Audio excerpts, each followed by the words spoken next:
I think, well, for me personally, I feel like first thing to look at is like taxes. Taxes, Yeah. so like state taxes. It's already heady. Big. So I mean, Looking at Tennessee, I mean, Texas, it'd be Florida, Nevada. cool. I mean, of course, Dayton. Yeah, I feel that'd be cool. No state taxes there. Yeah. Warm from Cincinnati, so I feel for me the weather is important too. Miami. Miami would be cool, but they don't need a tackle. But I mean, if they needed a tackle, you are available. Still available. But what about guard? Would you play guard? Guard, I would. Yeah. I would. Left or right, it doesn't matter. It doesn't matter. I think, especially in the guard world, 3-point stance. You can be either one. I saw you coming out of that 3-point stance too. You look solid. Appreciate it. Move. Appreciate it. Really, at the end of the day, you don't have a choice. You can say you hate all of them. You can't one of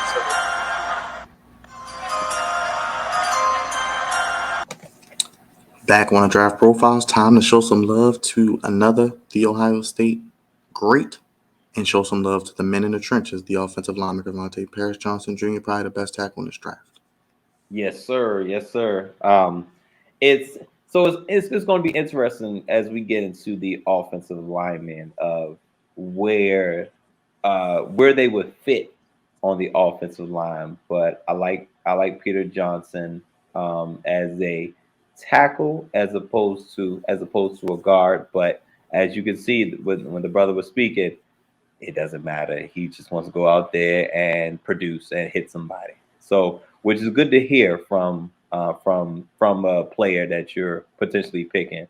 And we also don't hear from offensive linemen, that often. So it's good to hear from him. Paris Johnson Jr. from The Ohio State from Cincinnati, Ohio. Jr. 6'6", 313, 36 1/8 inch arms, 9.5 inch hands. He had a 9.2 broad jump and 29 reps on the bench press at 225. Crevonte, he was physical. You've seen him at the Senior Bowl. You've seen him this season. He big physical guy, and he's athletic as well. And I think the opportunity to play against the SEC in the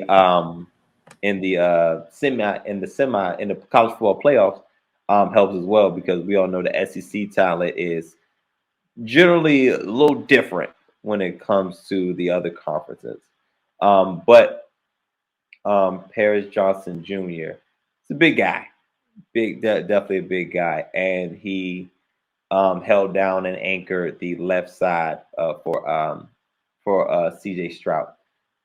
Size and athleticism, big guy that can move. It's a work of art, you know what I'm saying, and not everybody can do it, and he can. Coordination, recoverability, and controlled aggression are all strengths of his. He has a very, very, very high ceiling and also a very high floor. He moves very well laterally and has great feet. These are all great attributes you want out of any one of your linemen, but specifically your left or right tackles. Now get into the not so greats or the weaknesses or negatives. Sometimes he could be a bit high in his pass sets, and we all know usually in football, low man wins. So you don't want to pop up too high as an offensive lineman and have, your leverage taken away from you. Same. So one of the things I've been saying before, I'm wary of guys who played one season. He's only played one season at left tackle. Even though I see a lot of potential, that's something to be a little concerned about the next level. And sometimes he can overset and gets beaten to the inside.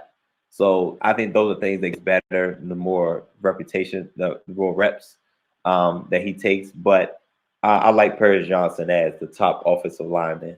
Well, let me say the top tackle in the draft. So yes, I like him. Where do you see him going? Top 10 for sure. I don't see him falling past Chicago at 9 if they stay there. 9 is the lowest. I think nine is the absolute lowest that this brother goes. And honestly, Chicago will have a lot of options at 9 when they pick, because a couple other guys, we haven't get into the defenders yet, but at 9, I think they'll have some options, but it's going to be hard to pass on Paris Johnson Jr. and also to solidify, because what was one of the biggest negatives to the Chicago Bears last year. Offensive line. Offensive line was not great, and Paris Johnson could definitely solidify that left side and help another Buckeye in his endeavors moving forward. And as far as said where he's going, so yeah, I don't see him going past. I don't see him getting past 9. Any comparable player? Say that again. Any pro comp? Any comparable player? He reminds you of anybody? I have an Andrews Pete. Okay. Would you take him on the Commanders? I would love it. I would absolutely love it. I think the Commanders' 2 biggest needs is offensive line and corner. If by some crazy reason that Paris Johnson falls out of the top 10 to 16, you jump. You run. You do not walk to that podium and turn in that card, because Paris Johnson, listen, he will be our left tackle moving forward. We'll see what happens with Paris Johnson Jr., but like I said, I think he's definitely a top 10 pick. Best tackle in the class. We'll see what happens. Sound off in the comments. Let us know your thoughts on Paris Johnson. Where does he go? Do you want him on your team? And is he a left tackle from day one? Stay tuned for more draft profiles here on the Flex On Podcast Show.